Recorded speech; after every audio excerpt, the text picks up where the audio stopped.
Hey everyone, Sean here, and today what I want to talk to you about is whether or not the hourly billing model in the accounting industry is more of a trap. Now, reason why I say that is because I've been studying different types of firms in the industry, and in the US market at least, there appears to be two different types of firms.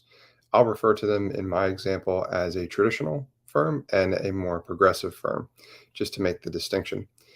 So some of the characteristics that I've come to understand is the more traditional firms, what they typically have is they're usually very focused on billing by the hour. As such, they're also pushing for billing as many hours as possible because that's a performance element. And they also typically have a more complicated partnership structure.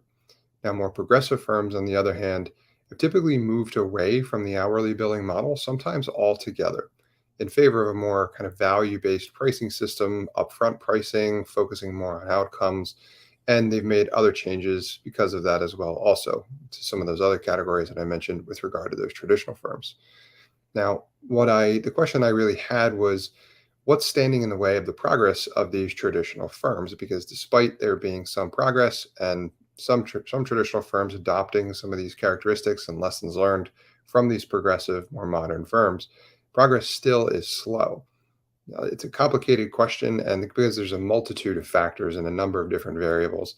But if I were to point at one component altogether as a potential kind of root of a number of different problems with regard to this question in particular, I would point to the hourly billing model. I think it is the one of the most limiting factors in terms of firms that want to make progress in any number of different areas. And it can almost feel more like a trap for your firm if that's kind of how your firm is built, where your foundation is at the moment. So, my question that I'll leave you with for today is if your firm needed to move away or consider moving away from the hourly billing model in to make progress, is that something that you would consider? Is that something that you would do at your firm? I want to thank you for engaging in my content. I hope that you found it valuable. If you'd like to learn more about how to boost the profitability at your firm without needing to hire, I would encourage you to sign up for my free 5-day email course called Bottleneck Buster. And you can sign up for my course at bottleneckbuster.com.